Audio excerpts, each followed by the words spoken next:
Hi, John. Good afternoon.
So it's 3:30, so we'll go ahead and get started. I know that Anne had another commitment this afternoon, so she will be joining us. I don't know about Bill and Carl. Hopefully they'll be on. And will Tweed be joining us, Susan? Yeah, she, just 1 second. She's right here. Okay, no problem. Are we missing anybody else? I think so. Okay, I was just going to share Jen from BVH will not be on the call today. She's on a well-deserved vacation today. okay. And Mr. Chavez, who are you representing? There, I'm with the City of Manitou Springs. Yeah, John has done work for the city in terms of floodplain in the okay. past.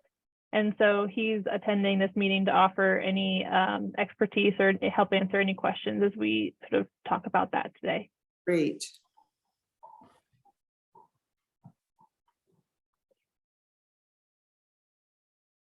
Oh, there's Carl. Great. Okay, so let's get moving. Does anyone have anything to add or take away or change on the agenda? Hearing nothing, we will continue. Is there any public comment? Seeing no additional public, I will assume no. So we'll move on from that item. Are there any changes for the minutes from July 27th? Can I get a motion to approve then? This Okay, is Joel. I'll make I'll a move- motion to approve the meeting minutes as published. and I'll second then. All in favor? Aye. Very good, thank you. So updates, we'll start with the roof. Dole, what's going on with the contractor? I solicited to 6 roofing companies and I sent them a scope of work, which was very similar to the scope of work that the one contractor already prepared for us. And so I've asked them, I gave them a little bit of time and just asked them to reach out to me if they have any interest for more of a specific job showing. Now, our timing probably could not be worse because the eastern half of Colorado Springs experienced, like $1 billion in roof damage. So we may have a much harder time getting a roofing contractor now than we did before. Yeah. So you said that you gave them time to get back with you. Did you put a deadline on it? Do we know? Yeah, I sent it out last week, give them 2 weeks. So it was to like the 18th or so. I do not anticipate hearing back from any of them, just for the record. All right. But I went out to 6 and that was 6 that was referred to us by the contractor that just did the city hall remodel. Okay. Let's skip the next 2 for the moment. Let's address the PPRT funds longevity. And I know that this is very minor, I think a minor item, but it's good for clarity. So Dole, do you want to address it? There was for some reason some concern that the PPRTA funds expired or had to be used by the end of 2024. That's simply not the case. they can be rolled forward. It's just that those 23 and 24 funds that we've been allocating to Hiawatha can only be put towards that project. They couldn't necessarily be put towards a 2025 project. So all that really means is the funds will roll forward and available. Now, if we let them linger very long, we may have to answer to PPRTA, but it shouldn't affect, our funding is not going to expire. Yeah, well, we definitely do not want to let them expire, and we want to move this as quickly as possible. So That's right. it's been dragging on, and hopefully we've got some good momentum going here. So you want to talk about, I think the scope, BVH scope and the floodplain issue are kind of commingled here. So Aaron and Dole, do you want to talk about that?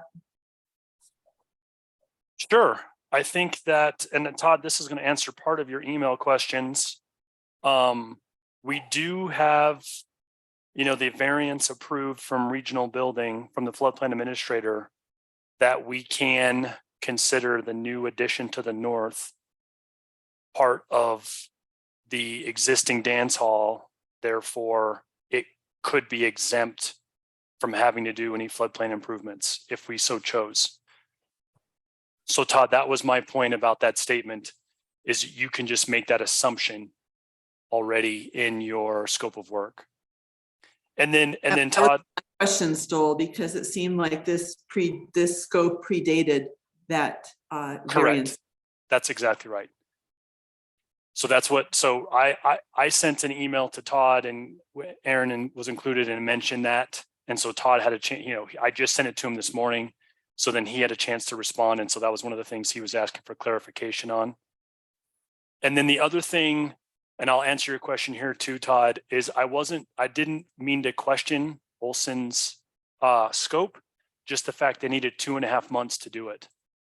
That seemed a little bit long to me. That was my specific comment, not the quality or the intention of their scope. I just, we could get this signed relatively quick, and it seemed like 2.5 months seemed a little bit long for that amount, for whatever 12, or I forget the number on that. Let's see, I have it here. $19,000 worth of work. I just didn't think would need 2.5 months. But that was I'm happy to discuss that, Todd, but that's where that comment came from. Okay.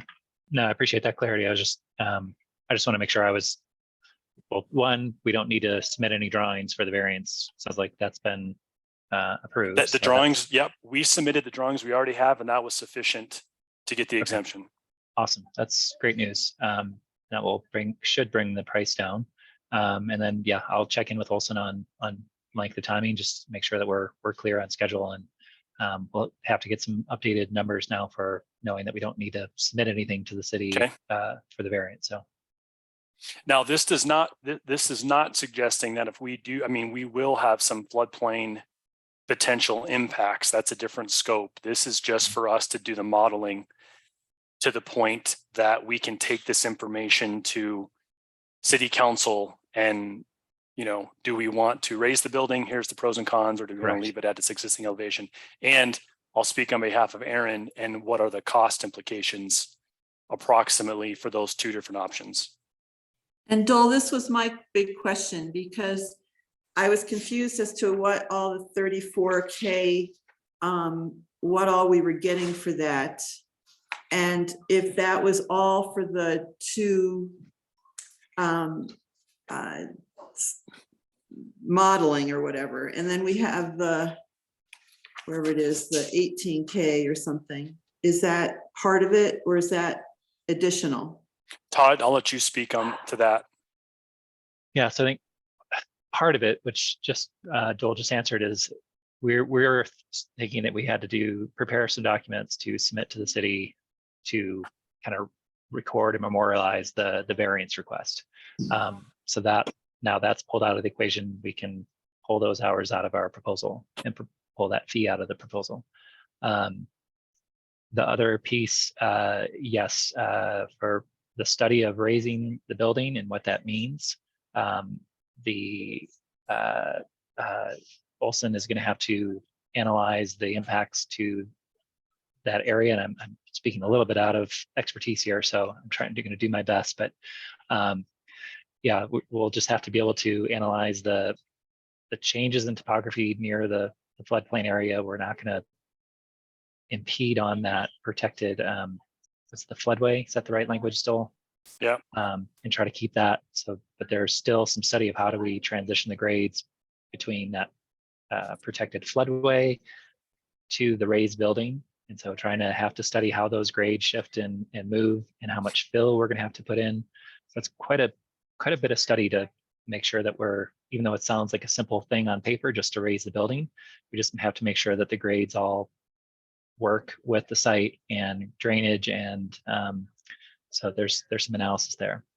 Okay, so I need to back up a little bit because I'm still a bit confused by the costing. And I'm wondering, you know, if, and again, I'm not sure, I thought some of that was already included in your initial fees or your initial costing previously, because we weren't, that Olson had done. Some of the work had been already included in that cost sheets that we had gotten. And thirdly, I'm not sure what the cost will be for these, to get these two models. And is it worth it for $18,000 or $34,000 or whatever it ends up looking for to do that? Or because we now have the variance, do we need to do two models? So I'm just, Nancy, yeah. it's like a lot of money. Well, fair enough. I think a couple things about this is I do think it's worth it to go through the two scenarios. Both, first of all, you know, because the building is so much higher than the existing grade already, there's going to have to be some grading that occurs. So the work that Olson does for that, either of these scenarios one of these has to happen regardless. So one of the scenarios will potentially be throwaway, but because the implications are so significant, we want to make sure that we're very thorough in fully understanding the benefits, because raising the building is going to cost not only the cost to raise the building, but my guess is it might be 3 times as much earthwork, because you're raising the building up so much, the amount of work could be significantly more. Now, that might be totally worth it because of X, Y, and Z, but we don't know yet. The other point of this is 19. So as you heard Todd say, he thinks the BVH coordination, and I don't want to speak on your behalf, Todd, some of those fees might come down now that they don't have to do they can just make the assumption that the floodplain variance is approved. And so they can just go through and model those two scenarios. And that's why I was asking about 2.5 months. In my mind, if they have the survey file, the terrain model, then doing some grading around there, and I don't think it'll take them 2.5 months to do. And I could see the timeline being quicker, and I could see the fee being a little bit less as well. Or a lot less. Well, I can't say it'll be a lot less, but my email to Todd, and you guys have heard me say this multiple times, is I just do not like lump sum fees. I much prefer to have them, they can do not to exceed, but have it be done hourly, primarily because if we change the scope and we say, hey, here's version 2.5 we want you to model, we have the ability to do it. And if things go faster or slower, everyone's getting paid or paying fairly. Erin, you had something? Oh, my question was just I didn't see in the scope where the 2.5 months was, because I thought under Olson's it said 4 weeks.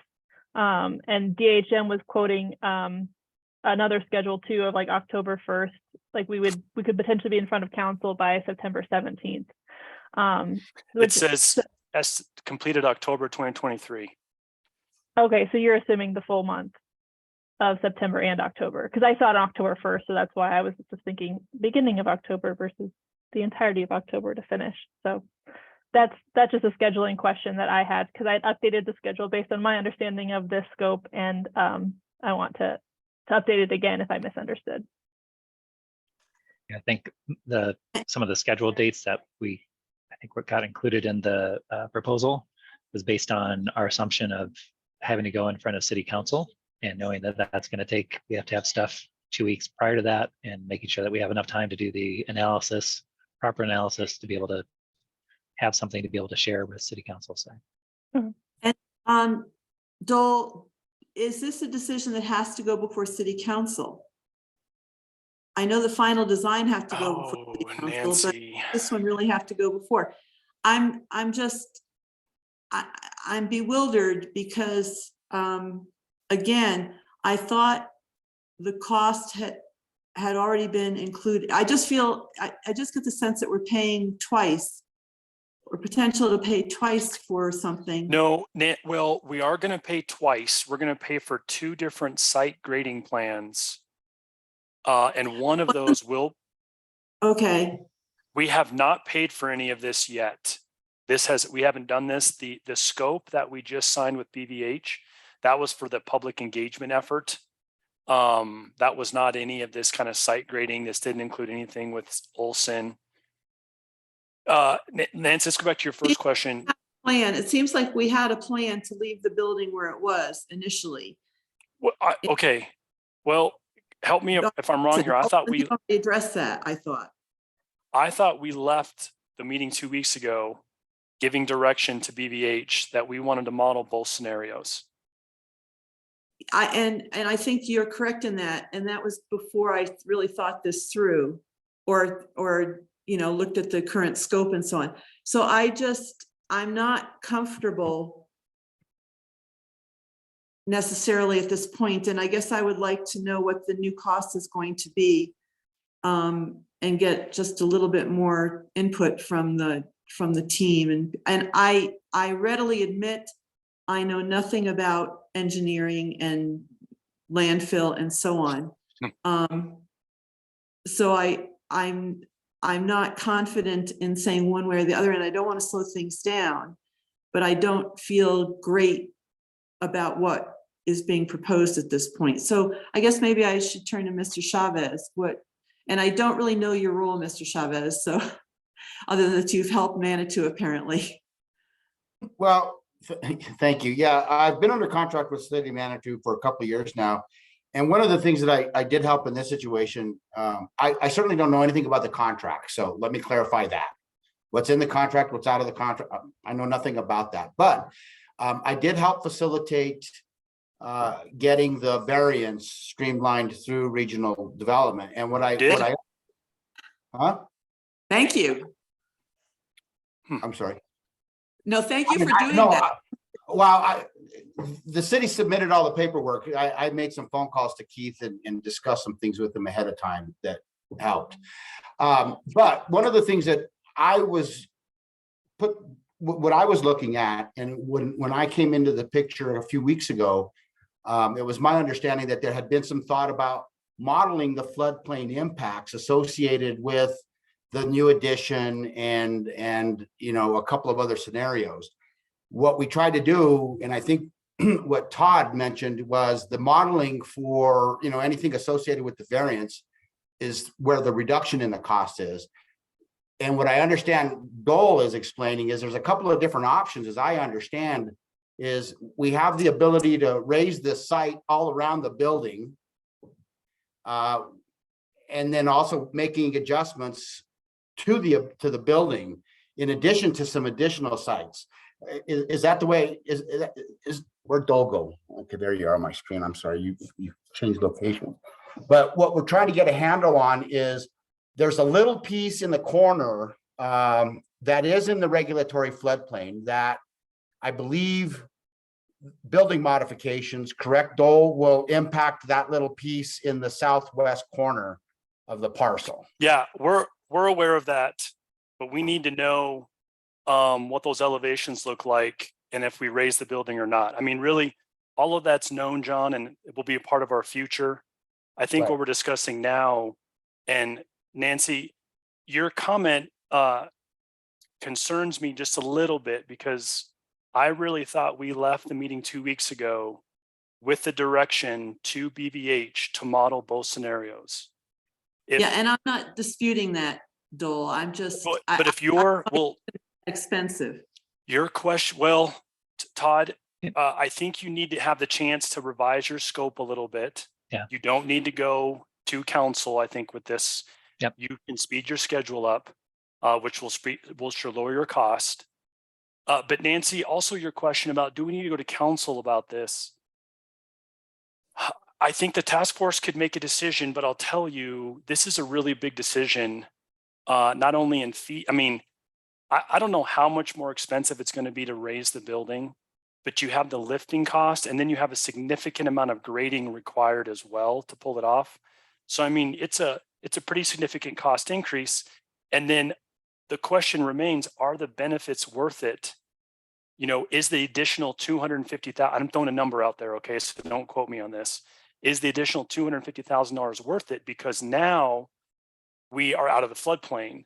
Our site is almost entirely ADA compliant because we're in a sump and we raise the building up. Does it make our connection to the Chase Bank and a pedestrian bridge much easier? Well, we don't know. So, you know, is it worth it or not? And Nancy, to me, I think their fee will be a little bit less than it is. And in my mind, I think that is money well spent in giving us the information we need to make the decision whether or not to raise the building. Yeah, and just to add one more thing, sorry, and maybe it's just to back up a little bit, but when we last left out, or before the variance, or knowing that we had the variance option, we were concerned that we would have to raise the building to get it out of the floodplain to meet code. Now that we know that we have the variance, keeping it at its current, the dance hall at its current elevation is an option. So and the addition as well. So the variance allows the dance hall and the addition to stay at its current elevation. So I think if the task force appetite is to not pursue raising the building, that we can pull that off the table. I think it was just left off at the last meeting of trying to analyze these two options to make sure we're understanding the risks of each option and mitigating the risk of and understanding the opportunities if we do raise the building.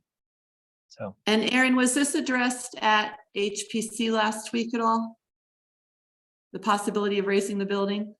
We did not talk about raising the building specifically at HPC. Raising the building is something that's in alignment with the Secretary of the Interior standards around historic buildings. So there is precedent for it that way.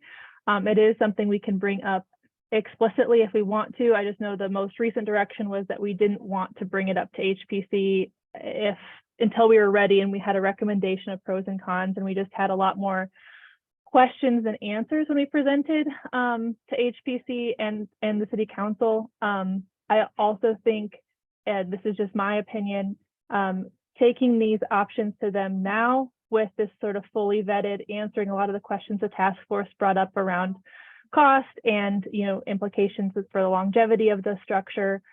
We reduced some of our risk at 50% CDs of them coming back and saying, well, why didn't you consider this? And I feel like this way we've said, okay, here's the decision, here's the pros and cons of each. This one's cheaper, but it comes with an additional risk, even though we haven't historically experienced flooding on the structure. Or we bring it up out of the floodplain, in theory, reducing our risk, but at a cost. And that way we were able to just cover all of those questions, because I feel like we will get asked them at some point in time. But Susan? As I recall, we said to council when we presented on July 11th that we would be bringing more flood information back to them. That's correct. Okay, I didn't recall it like that. I recalled it just we would bring the final, that council would have to review the final design. Yeah, I said that there are floodplain impacts and that we were exploring what those impacts look like, and that we didn't have answers yet, but we were aware of it. Because there was a while there where people thought we weren't aware of the floodplain impacts. Right. So I would just confirm with whomever, Hannah or Denise, if it has to go back to, if this decision needs to go back to council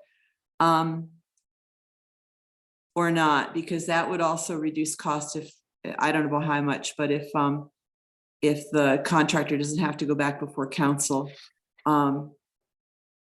And yeah, go ahead, Dole. I mean, if we as a task force, if we want to just say, hey, and I know this is where Ann Nichols sits, because this is something she was very much advocating for. I mean, I think we would have the ability to just ignore the raising of the building, accept the risk of it being where it is, which, you know, Aaron mentioned, and we could proceed that way.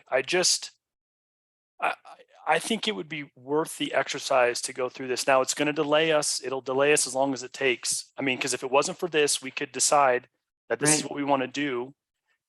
Then we modify, we go through the public engagement events for the plaza, we get some of that effort, and then we plan on one final public engagement effort. And then once we get through that, we get that concept plan approved, and then we go to construction drawings. This does throw a delay into that, but I still think it might be worth the effort and time. Susan, You know, I guess as a member of the task force, I think this is a decision that is beyond my scope. And I think you know, if heaven forbid, 10 years from now, a flood wipes out that building because we didn't raise it, I don't want to be responsible for that.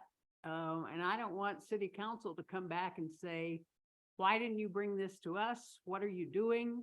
I think it's a council decision, clearly. Carl, do you have any thoughts? So I was sitting here thinking of the storm that passed through just a couple weeks ago, and there was debris in front of Sunwater Spa. You know, yeah, it feels like this should be a council decision, would be my take. Okay, then I defer to the majority here from and Tweed, did you have anything you wanted to? I concur with Carl. So to clarify, is it a council decision once we've done the analysis, or a council decision now whether or not to do the analysis? Oh, Yeah, I think the analysis, it would have to be with the analysis. I So, think- what do we analyze? All of them? No, just the two options, raise the building. So Todd, I think what would be most helpful is if you got with Olson now with your new scope, revised it, and shorten the line. shorten the timeline appropriately, and also know that we don't have to go to council to approve your contract. Our city administrator can approve it since it's under 50. So the approval process, it doesn't have to go to council. So, you know, if everything were to work out and everyone agreed and everything was, we could get your contract signed quickly, you know, which means you could get started quickly. So if you could revise that, we can, and feel free to send it out to the task force, and then we can review it. And maybe we talk as a, Nancy, are we able to email as a task force? We just can't make decisions, right? We can't make decisions that we can't discuss. You can absolutely email it. And Dole, you can just ask for feedback individually from each of the task Okay. force. Okay. We just can't discuss it as a task force Okay. on email. So for all of you here on the call, just feel free to email me directly when you get it, if you have comments. So yeah, Todd would send it to you or Aaron, and you or Aaron would send it out to the task force members, and then we can respond individually back. Individually. Okay, fair enough. All right. Well, I'm sorry to throw a monkey wrench, but when I saw that amount, I just see money trickling through our fingers or going at a Going much down the more rapid floodway. pace. Yeah, yeah, and I, you know, I don't want to be inefficient about this, but I understand your arguments. So, and we've discussed it. So moving on then. Are there any other updates that we need to discuss? As part of that, I was just going to share kind of an updated schedule of this, sort of a detailed schedule of what we have in terms of next steps. Some of these months or timelines will adjust, but I think the sequence of events is something that I just want to share with the task force and make sure we're on the same page. What's in this contract, or hopefully we'll shorten this contract a bit. Yeah, I will revise this once I get updates from Todd and his team. This was just something I put together to help me understand sort of when we're doing what. So right now we're working on the community engagement for the plaza, and that's going to happen here in August, depending on when, sort of we give the go ahead to Todd and his team, seeing September as, and I'll sort of take out this detailed portion, which I know, because I know that's got some work to do, but the BVH flood analysis with their team, and then their presentation to council, that's either going to happen all the way in September or, first part of October, but that they need roughly a month and a half, because the summer has gone by very quickly. But then October is when we would expect to, once we have a preferred floodplain approach, because we don't want redundancy in the scope with DHM, that's when we would ask them to incorporate the comments from the plaza engagement exercise, so that illustrative plan has then been updated as a full preferred site plan for the open house, where we share with the community this preferred plaza design and open house that's incorporating all the comments from city council and the community, and then sort of give them a one last sort of final opportunity to view that and understand what that decision was made with the floodplain, and then be kicking off. I have December on here, but once that event is done, we just need about 30 days before the open house to advertise it, and meet sort of the requirements there. And then as soon as we've had that open house, kicking off that 50% construction document phase, or major development plan phase, if we decide to break them up with BVH. So that's the order of events. The exact dates and months can be tweaked based on feedback from y'all and the team, but I just wanted to be clear about when the floodplain was happening relative to plaza revisions, et cetera, because of those plaza revisions would likely be part of, in a way, kind of kicking off that 50% CD or design development phase from BVH and their team, as I understand it. So, and this has slipped about a month from what was presented to council, as I remember. I don't have the previous one in front of me. that is correct. So it does have us a little bit slower here, based on some of this feedback here, and it taking a little bit longer to get through the floodplain analysis and options. So that is something that I'll update based off of this. Yeah, so another reason, because I would certainly still prefer to have that open house in October if at all possible, but I understand our concerns with the floodplain analysis. So does anyone have any comments on the schedule, or is it good for Aaron to present this? I'm not seeing anybody raise their hand, so. Okay, Aaron, did you need anything else from us on this then? Nope, I just wanted to share it to clarify understanding. So Great, thank you. So Aaron, you're next up on the HPC meeting. If you could fill us in on what happened. So we heard at the HPC meeting that entry on the west side would not be considered and would not be in keeping with sort of the restoration and sort of the goals that were outlined for this historic structure. However, a conversation happened later where some of the voices that had said definitely no were saying, well, maybe if this is what it looked like.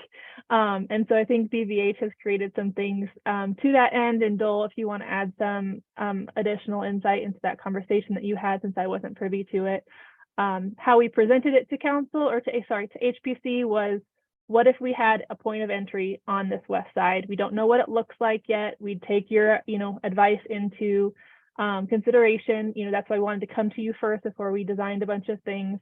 And at the HPC meeting, so on the public record, they said no.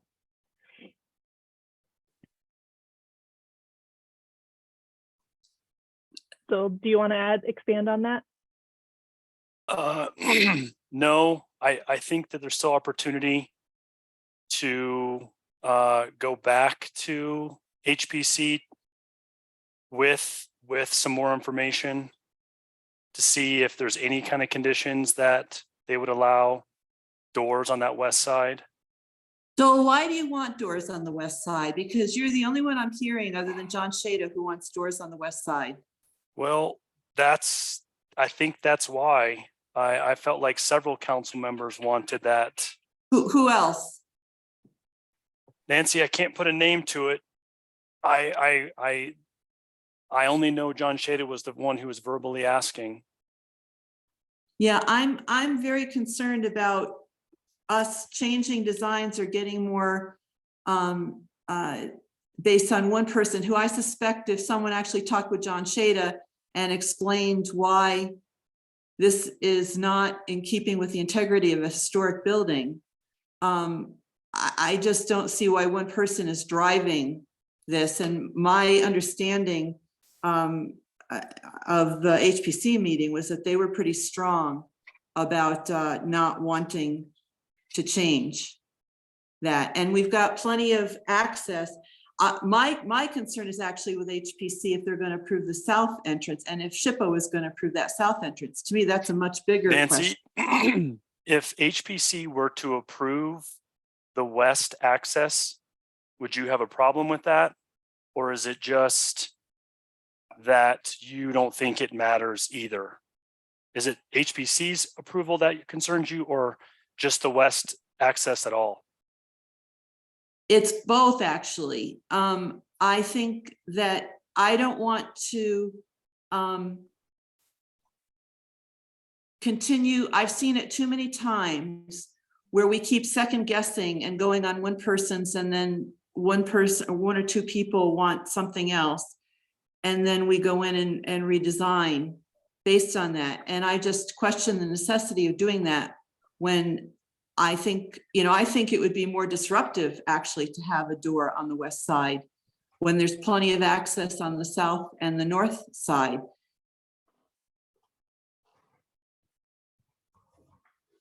I don't understand the desire to have that. And I think if and maybe I'll go talk with John Shada about it. If well, Nancy, it's a good point. I think the motivation came from allowing an event to spill out and have that space be committed and dedicated to an indoor-outdoor event. I think that's the ultimate motivation. I don't think that it would be a normal day-to-day ingress, egress type thing. I think it would be, you've rented the pavilion and you've rented the outdoor space. We unlock the doors for you and it gets barricaded off or something as well. But you can't spill out from the north and the south entrance onto the plaza? Well, that's the main main doors you come in and out of. And so it's not really a private event at that point if everyone's coming out of the front doors out to some public gathering space. It's an isolated space dedicated to that event. And that's it, Nancy. If we decide that we don't want to have a dedicated private outdoor space for an event, talking to Megan, she absolutely loves the idea of having those two spaces be connected and somewhat isolated to an outdoor private event type thing. Aaron. I just want to clarify my understanding of the plans and maybe Todd, you can shed some light on this, but as I understand it, it would, in terms of the main entrance, which is the breezeway, we have 2 points of entry there that you can either access the bathrooms from the breezeway or from the exterior north side of the building, so that doorway or that breezeway could be, we'll say, designated during a private event for that outdoor access. Same with the south entrance for that sort of overlook area that overlooks the creek, that there would be potential for some connection there as well. So it wouldn't be in the center of the building per se around those entrances, but that there would still be the opportunity to have that private access at the plaza. Did I misunderstand the plans there, or is that not feasible? Yeah, no, I think the concept that we were developing was that, if someone wanted to rent out the hall, they could also rent out the breezeway as well to help make it more of a private event, so that people aren't spilling through the breezeway, but they could still access the restrooms from the north side of the building. So there was, the event could use the bathrooms, the community could use the bathrooms, but there wouldn't be an intermixing of private public if that was desired. And then from the south, that was our intention, that people could spill out from the north or south. It was also just trying to keep in line with this historic context of the dance hall. We could open the windows. The windows could all be operable to really make that feel like they could be folding, stacking windows if we wanted to push the openness and transparency between dance hall and plaza. Or they could simply just be casement windows that open up that allow you to hear the noises from the plaza and the activity in the dance hall. Carl. You're on mute. Yeah, gotta find the button. So I actually like the concept and understand the concept of trying to have kind of a cohesive indoor-outdoor space, thinking maybe like the Pikes Peak Marathon, and they're having their awards ceremony and having the crowd kind of spill from indoor to outdoor, makes sense to me. But of course, I just wanted that leads to a question in my head of, hey, does that mean that we have to have more bathrooms to support a larger crowd? 31st, yeah. From a capacity perspective. To evaluate. Todd, that's a question for you, I think. Yeah, I think the bathroom layouts are based on the quantities of fixtures are based on the assumed occupancy load for the building itself. It's really hard to start to quantify, and it makes the building bigger if we start quantifying the plaza capacity. So if we're thinking that the plaza is going to be fully loaded with people, and the building's going to be fully loaded with people, for sure that's going to put a strain on the current design of the bathrooms. Yeah, because I could see like concerts or whatever, people playing in the indoors, but spilling out to the outdoors, right? Yeah, and Carl, that's a really good point. Yeah, And again, those thanks. bathrooms are sized for like 700 people. So Right. they can handle a lot. And you know what, Yeah, if there's, and you know what, maybe we have to rent, maybe the porta potties have to come in and get rented for those huge events. Nancy, I think we need to make a decision if we can. I mean, if HPC were to approve doors mid block, we'll say mid building, would you be okay with that? Or are you adamantly opposed to that? I have real concerns, and I'd also like to get Shippo's opinion, because it just seems like we are destroying, the very first attempt to make this, put it in the historic district and make it a historic building. It just seems like we're getting further away from that. And it would have been easier to just bulldoze the whole thing and start from scratch. So I guess I'm just concerned about the historic integrity of the building. So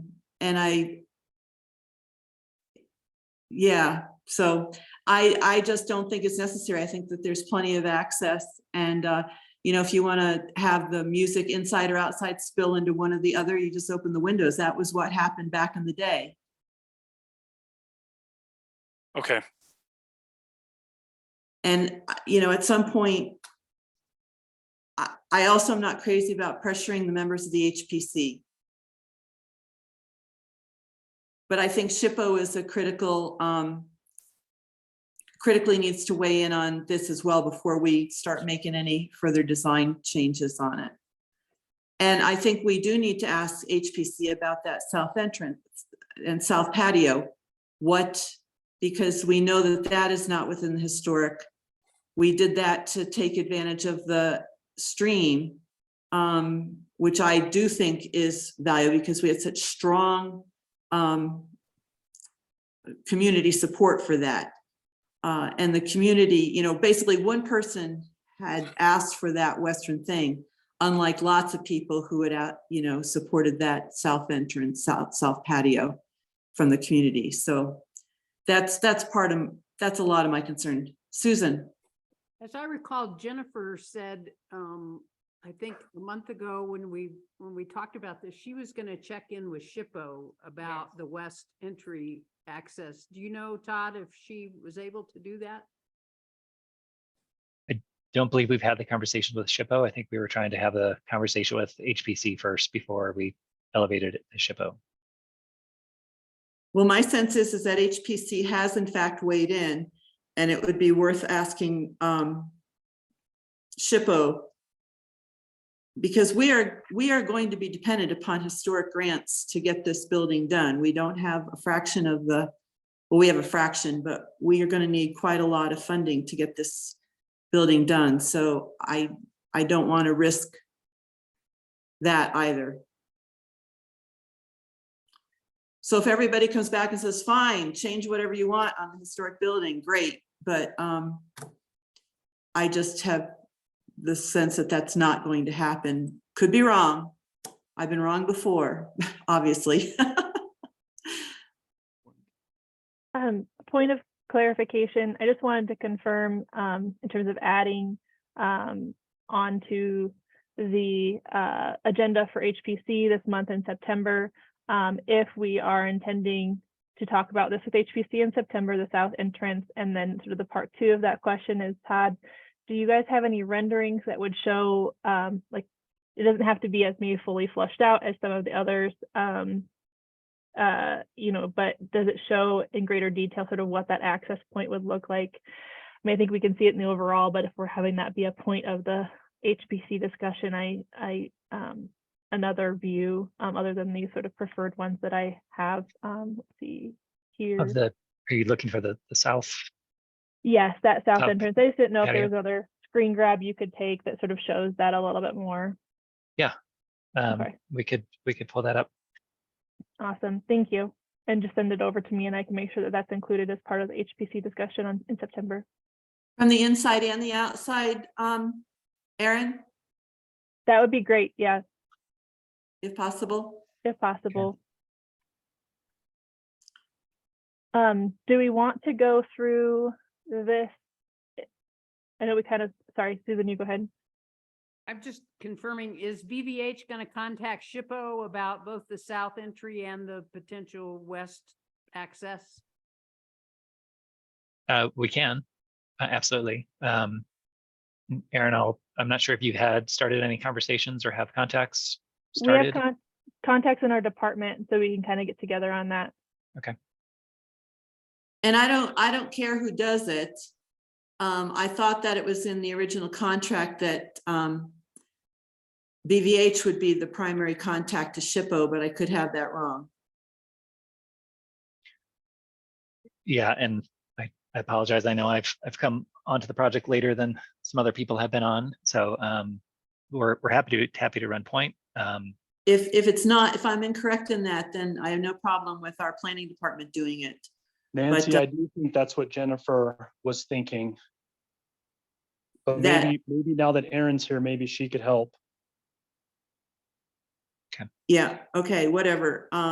Just if it was part of the contract, then BVH can do it. If not, Erin can do it, or our planning department can do it. So we have a commitment on that then to get that done. Yep. Yes.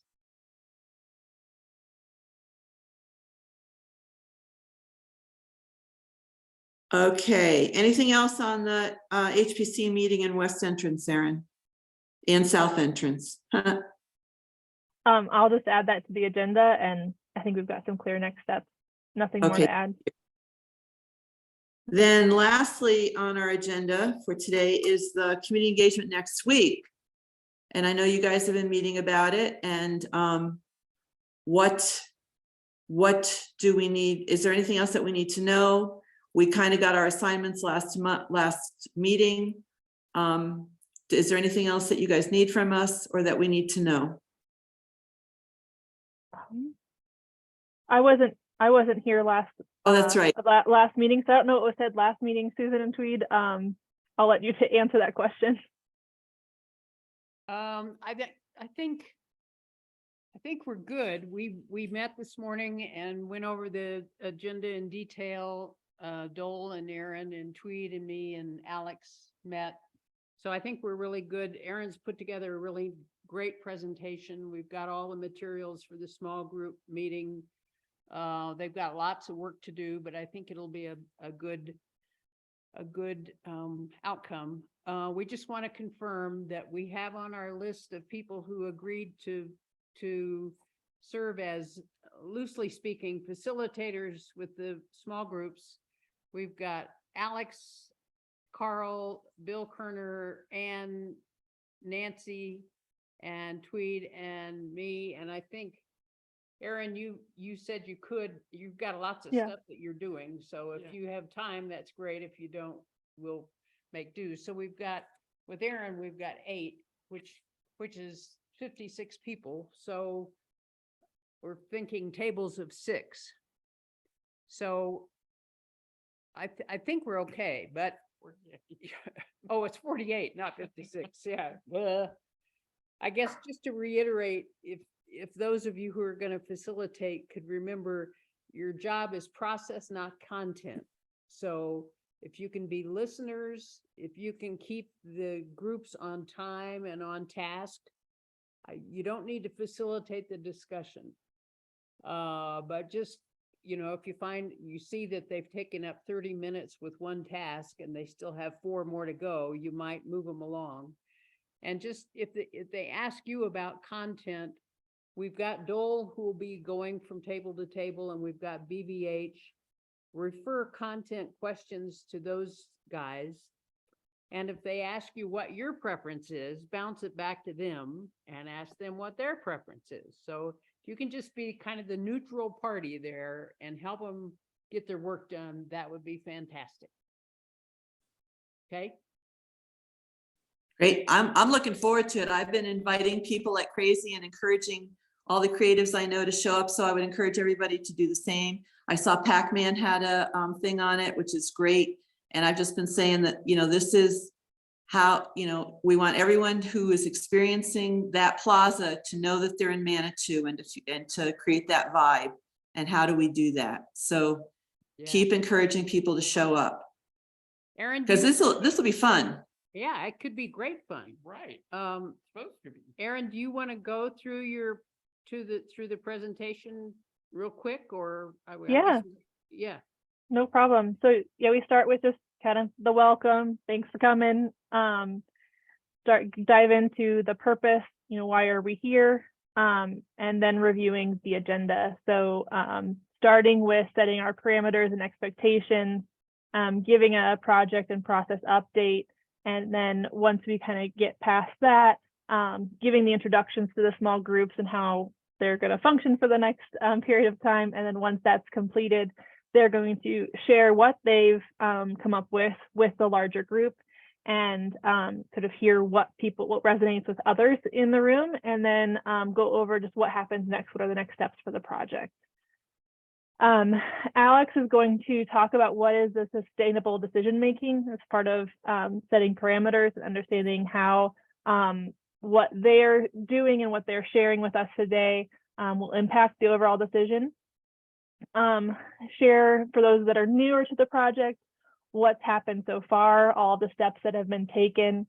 And again, kind of reviewing some of these slides that will look familiar from HPC and City Council. What were those events that took place? And then what have we heard on the project overall? What were the resulting project goals? And then now what are our next steps? This is the preferred site plan. Here's our preferred renderings to this point, sharing that the building has been sort of resolved or refined with community impact. And now based on input from those other meetings, it seemed like the plaza deserved its time in the sun.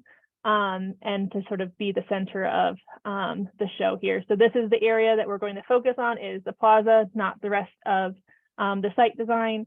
And here are some comments that we'd heard before in terms of the plaza, but this is by no means to sort of limit what is shared today, but really just sort of share what ideas have happened so far, which is part of the impetus for this sort of specific plaza engagement session. And then break into small groups. And at each table, there'll be a handout that has the instructions for each of the small groups. So they'll to read that there. And so we'll just give kind of high level instructions, and then they'll sort of have that handout to refer to as they move through the process. Once that's finished, we'll come back together. We're going to put the plan views that they are working on foam core. And so then we'll be able to put those up on easels, and each group will be able to share, what that looks like for the larger group. And then after everybody's shared, ask, what did you hear? What really excited you? What resonated with you that other groups may have shared, and sort of spark the dialogue that way. Once that's wrapped up, we'd go into, you know, what's next. And this is another slide that will be familiar from the city council presentation is, you know, what are those next phases with our consultant team? When would you hear back from us again? So that's kind of it. That's the end of that presentation. Just thank everybody for coming. We're going to have a survey that they hand out that's going to be at each table that they can, you know, share what their experience was at the event. And we're going to have a few boards of those original pages with like the timeline, some of the renderings and the plan that are going to be up all the time for anybody that's, you know, moseying in, and that's a way to kind of jumpstart the conversation at the beginning of the meeting as well. So yeah, at each table they'll have a plan view, which I have this in my I'm working on it, so these are works in progress. But they'll have this plan view, so it's blown up to about like a 1 inch equals 10 feet. So it's you know, big enough for them to kind of understand how some of these smaller pieces fit together. Each table will also have this handout sort of showing how this fits into the larger, so if they want to make any comments, they can. However, clearly showing that that's the plaza is the focus of the presentation. And then the word exercise that we talked about, we're just putting everything on the same sort of title block here. And then that's what they'll put that dot exercise on. So all this will be done as part of that small group instruction, sort of recommending they start with this, but then moving from there. Let's see. I don't have that saved. And then one other thing we're adding is, since not everybody is visual, we wanted to pair the drawing exercise and the word preference with another 11 by 17 that says activities or uses brainstorm, like word brainstorm, so that maybe they don't know how to draw something on the plan, but they can express, you know, their preference for it. And so those are what the handouts look like. And I'm working on these boards as well. So these will be printed and set up around the room. That's all I got. That was a fast presentation, Erin. I can go, sorry, I'll go slower in the real thing, but. Yeah. No, you'll have to. Mhm. And I was wondering, were you able to get the dimensions of the plaza and tape it off on the floor in Memorial Hall? Were you able to do that? It's bigger than Memorial Hall, so we can't do that. Okay, too bad. One thing we're going to, that came out of the dry run today, and I haven't had a chance to update it in this presentation yet, is add like sort of a scale reference to things that people maybe are more familiar with. So whether that's a park that's nearby, saying, hey, you know, this is how many plazas can fit into a Memorial Park or a Soda Springs Park or whatever. So that there's sort of that, gives you that sense of scale for a space that they've been in as a pedestrian, as opposed to a space that they've been in while they're in a vehicle. And then maybe also comparing that to like a football field or some sort of play field if appropriate. Maybe a pickleball court, so it was just pickleball day recently. So that's going to be added just to give that sense of scale, since we couldn't tape it off. Yeah, I think just even saying that it's bigger than Memorial Hall is helpful. Mm-hmm. Because I think you're right, that scale, and to give people a concept of what the size is critical to this. So Susan and Tweed, do you have anything? No, Erin's got it covered. I think we're in good shape. Erin's done lots of good work, and so I think we're in good shape. Excellent. So we'll set up at 5. Anybody who wants to come help is more than welcome. We'll have a sign-in table and the usual drill, but anybody who would like to come early and help us, we'd appreciate your help. I'll be there. I did have one more thing, and I'm sorry to back up on this, on the HPC meeting, but one thing, I'm just curious if the question could be asked, not that we know if it's even possible or not, but just if solar, because I suspect the question will come up, if we can put solar panels on the roof of a historic building.